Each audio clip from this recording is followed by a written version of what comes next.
Area 51, the secretive spots on the planet, is located on the northeast edge of the Nevada test site and is said to be where numerous top-secret weapon systems have been tested over the years. According to some UFO researchers, it's also where the government is test flying alien spacecraft.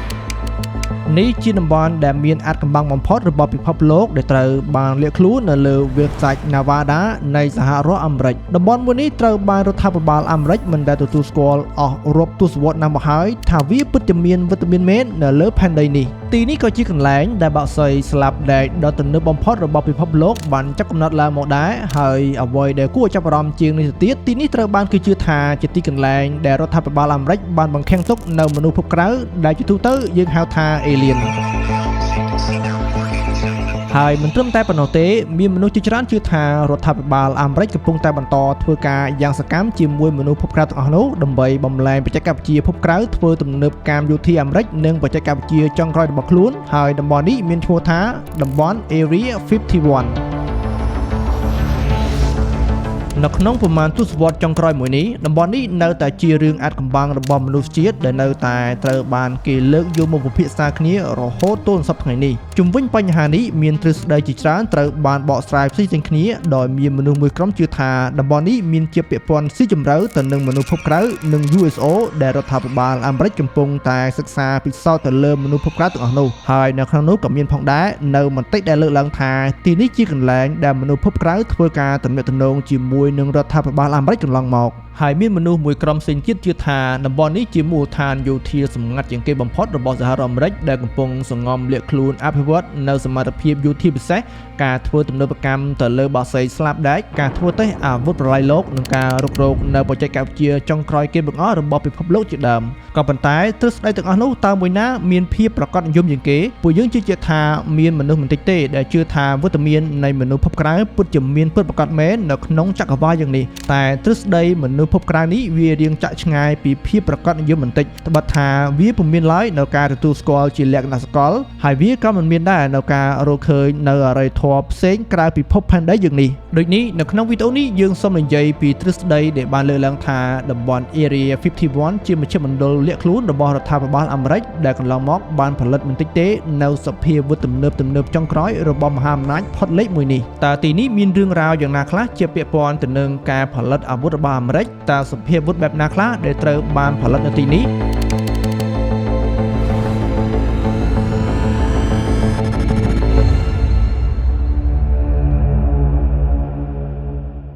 Long ago, before time was measured in clocks or calendars, a tale began to whisper carried from breath to breath across generations of a land kissed by golden light. Cradled at the edge of the world where nature spoke in ancient tongues, there hidden in the mist and mystery, grew a sacred tree. Its scent was not just perfume, it was prophecy, the power to ward off evil died, to invite good to summon fortune. They called it Liam Chan Krasna. Touching age, sandalwood, jasmine petals dropping into water, firelight flickering across Kremlin, cushion fades in. This fragrance is your silent empire. Long ago,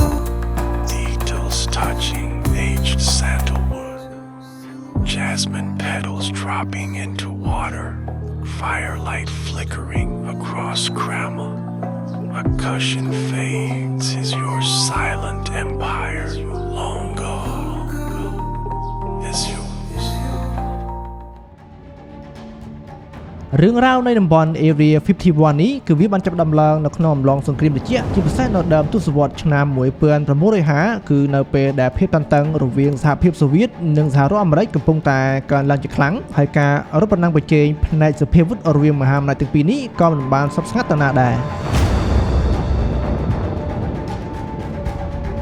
នៅក្នុងទសវត្សរ៍នោះរដ្ឋាភិបាលអាមេរិកត្រូវការយន្តហោះស៊ើបការមួយដែលមានសមត្ថភាពអាចហោះលើដែនអាកាសរបស់សហភាពសូវៀតដែលអាចគេចផុតពីប្រព័ន្ធរ៉ាដានិងប្រព័ន្ធការពារដែនអាកាសរបស់សូវៀតបានដែលនៅក្នុងគោលបំណងដើម្បីប្រើយន្តហោះនេះទៅស៊ើបការនៅក្នុងប្លុកកុម្មុយនីសជាពិសេសពីសហភាពសូវៀតនេះតែម្ដងហើយដើម្បីសម្រេចបាននៅគម្រោងការនេះអាមេរិកត្រូវតែផលិតយន្តហោះឆ្លប់យកការមួយប្រភេទដែលអាចហោះបានរយៈកម្ពស់ 70000 ហ្វីតឬស្មើទៅនឹង 21336 គីឡូ ឡូពីផ្ទៃដីដែលនៅពេលនោះហើយគម្រោងការសម្ងាត់កំពូលមួយក៏ត្រូវបានបង្កើតឡើងដែលមានឈ្មោះថា The Aquatone Project ដែលបានដាក់ចេញនិងផ្ដល់មូលនិធិដោយ CIA និងកងទ័ពអាកាសអាមេរិកនៅក្នុងខែធ្នូឆ្នាំ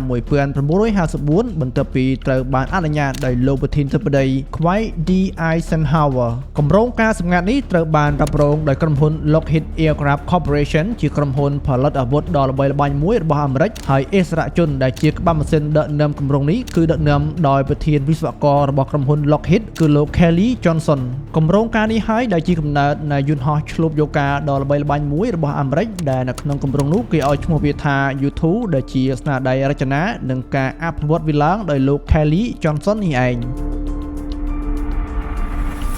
ក៏ប៉ុន្តែនៅពេលនោះមានបញ្ហាធំមួយត្រូវបានចោទឡើងមកគឺពាក់ព័ន្ធទៅនឹងបញ្ហាទីតាំងដោយសារនេះជាគម្រោងការសម្ងាត់ថ្នាក់ជាតិរបស់ខ្លួនដោយនេះអាមេរិកត្រូវការគិតពិចារណារកទីតាំងណាដែលស្ថិតនៅឆ្ងាយពីភ្នែកមហាជនជាពិសេសពីភ្នែករបស់សហភាពសូវៀតនេះតែម្ដងដើម្បីធ្វើការអភិវឌ្ឍនិងទេសសាកល្បងការហោះហើរដោយមិនអោយនរណាដឹងពីវត្តមានរបស់ U2 នេះបានទេសំណួរសួរថាតើទីតាំងណាដែលស័ក្តិសមជាមួយគម្រោងការសម្ងាត់នេះអូខេដើម្បីដោះស្រាយទៅលើបញ្ហានេះនៅថ្ងៃទី12ខែមេសាឆ្នាំ1955លោក Richard M. Bissell ដែលជាប្រធានគម្រោងរបស់ CIA លោក Osman J. Rigland មន្ត្រីជាន់ខ្ពស់នៃកងទ័ពអាកាសនិងលោក Kelly Johnson បានធ្វើការហោះហើរនៅលើយន្តហោះ Beechcraft ហោះឆ្វែលរដ្ឋ Nevada ដើម្បីស្វែងរកទីតាំងដាច់ស្រយាលមួយដែលស័ក្តិសមនឹងការអនុវត្តនៅគម្រោងការមួយនេះបន្ទាប់មកពួកគេក៏ចាប់អារម្មណ៍ទៅលើតំបន់គ្រំលែកជាខ្លាំងហើយភ្លាមៗពួកគេក៏បានចោះចោលនិងបានសិក្សាត្រួតពិនិត្យយ៉ាងល្អិតល្អន់ហើយពួកគេក៏បានសម្រេចចិត្តជ្រើសរើសយកទីតាំងនេះតែម្ដងទៅក៏ប៉ុន្តែហេតុអ្វីបានជាគេហៅវាថាជាតំបន់ Area 51ជាការពិតណាស់ដើមកំណើតនៃឈ្មោះរបស់វានេះគឺកើតចេញពីគណៈកម្មការថាមពលអាតូមិកអាមេរិកដែលគេគូផែនទីសម្រាប់ធ្វើតេស្តសាកល្បងនៅអាវុធនុយក្លេអ៊ែរដែលតំបន់នីមួយៗគេកំណត់ដោយលេខជាសម្គាល់ហើយតំបន់ដែលពួកគេជ្រើសរើសយកនេះពួកគេសម្គាល់ថាជាទីតាំង Area 51ដូចនេះហើយបានជាវាជិបឈ្មោះនេះរហូតទល់សព្វថ្ងៃនេះតាមពិតទៅដំបូងឡើយតំបន់នេះមិនមែនមានឈ្មោះតែមួយនោះទេជាស្ដែងវាត្រូវបានគេហៅផ្សេងៗគ្នាជាកាលនោះលោក Kelly Johnson ហៅវាថា Paradise Ranch ក្រោយមក The Ranch ហើយពេលខ្លះគេហៅវាថា Watertown Dreamland ផងដែរក្នុងន័យបំផ្លែងព័ត៌មានមិនឲ្យចរកម្មសូវៀតអាចកំណត់អត្តសញ្ញាណទីតាំងនេះបាននោះទេបន្ទាប់ពីពួកគេសម្រេចយកតំបន់ Area 51ធ្វើជាមជ្ឈមណ្ឌលដើម្បីផលិត U2 និងសម្រាប់ហ្វឹកហាត់អ្នកបើកបរយន្តហោះនេះរួចមកពួកគេក៏បានដាក់សំណើស្ដីពីតំបន់នេះជូនទៅលោកប្រធានាធិបតី Dwight Eisenhower ឲ្យសម្រេចហើយលោកក៏បានឆ្លើយថា yes ទៅតាមសំណើនោះដូចគ្នាដែរចូលមកដល់ខែកក្កដាឆ្នាំ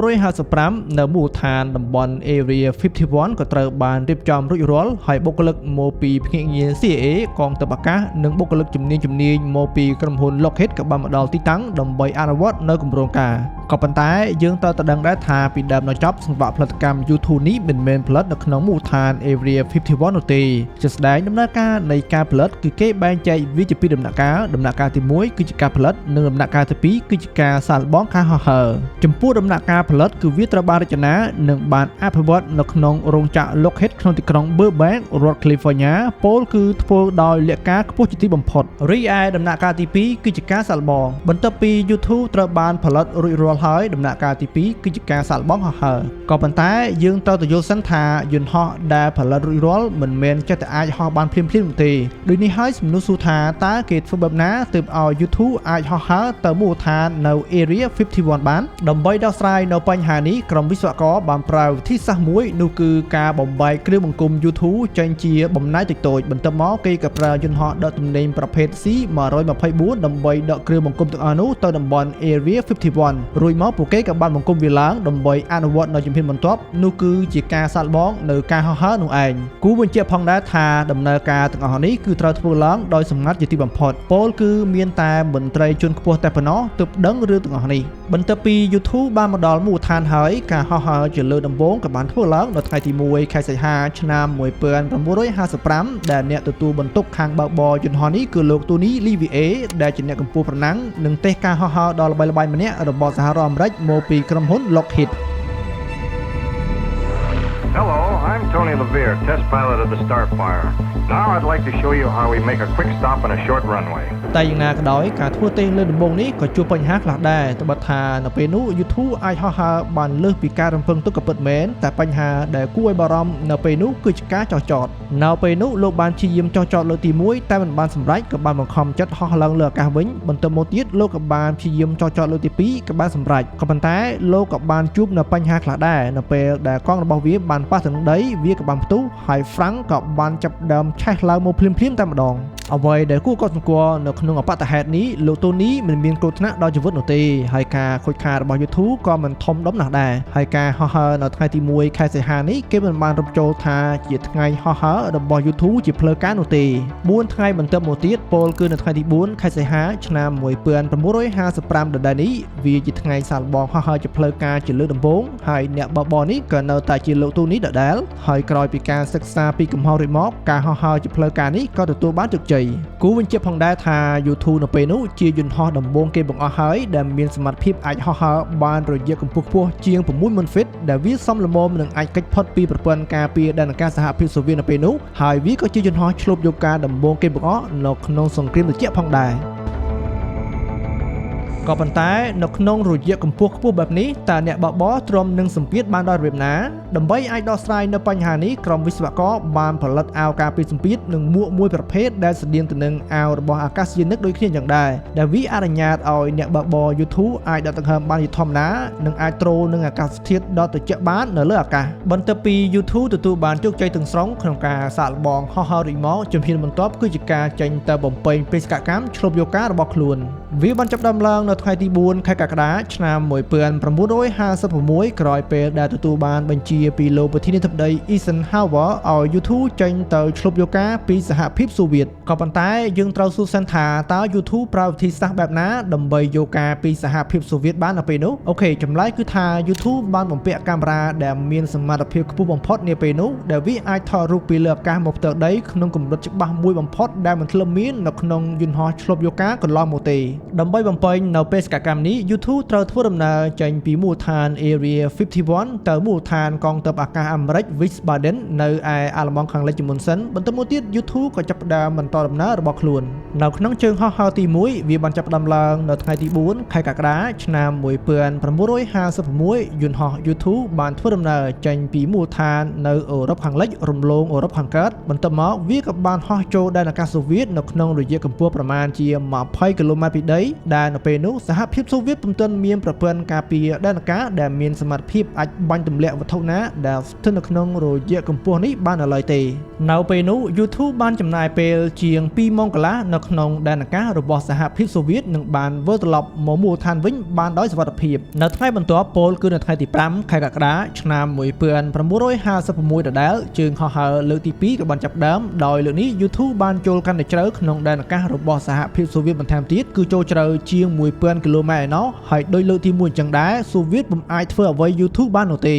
នៅក្នុងប្រតិបត្តិការនេះអាមេរិកទទួលបានជោគជ័យយ៉ាងត្រចះត្រចង់ពលគឺពុំមានអ្វីកើតឡើងនោះទេហើយនៅក្នុងបេសកកម្មឆ្លប់យកការនេះអាមេរិកបានថតបានមិនតិចទេនៅទីតាំងសំខាន់ៗជាច្រើនរបស់សហភាពសូវៀតដែលអាមេរិកមិនដែលបានដឹងទាល់តែសោះពីកន្លងមក YouTube ក៏បានផ្ដល់ព័ត៌មានដ៏សំខាន់អំពីសមត្ថភាពយោធារបស់សហភាពសូវៀតដែលអាចឲ្យអាមេរិកស្វែងយល់និងអាចវិតម្លៃពីកម្រិតសមត្ថភាពរបស់ខ្លួននិងសហភាពសូវៀតបាននៅក្នុងនោះ YouTube ថតបាននៅទីតាំងនិងមូលដ្ឋានយោធាសំខាន់ៗដូចជាទីតាំងមូលដ្ឋានស្ទាក់ចាប់យន្តហោះចម្បាំងទីតាំងបាច់បង្ហោះកាំជ្រួចពីដីទៅអាកាសស្ថានីយរ៉ាដានិងកន្លែងផលិតយន្តហោះចម្បាំងជាដើមរូបភាពទាំងអស់នេះបានធ្វើឲ្យអាមេរិកដឹងថាសមត្ថភាពសូវៀតក្នុងការផលិតយន្តហោះទម្លាក់គ្រាប់បែកជាយុទ្ធសាស្ត្ររយៈចម្ងាយឆ្ងាយឆ្លងទ្វីបដែលមានសមត្ថភាពបំពាក់ក្បាលគ្រាប់បែកនុយក្លេអ៊ែរបានគឺនៅខ្សោយជាងអាមេរិកឆ្ងាយណាស់ដែលនេះគឺវាខុសពីការគិតរបស់អាមេរិកកន្លងមកដែលមានការព្រួយបារម្ភខ្លាំងទៅលើបញ្ហានេះហើយនៅក្នុងនោះក៏មានកម្មវិធីធំមួយណាដែលកំពុងដំណើរការដើម្បីផលិតយន្តហោះទម្លាក់គ្រាប់បែកបែបនេះ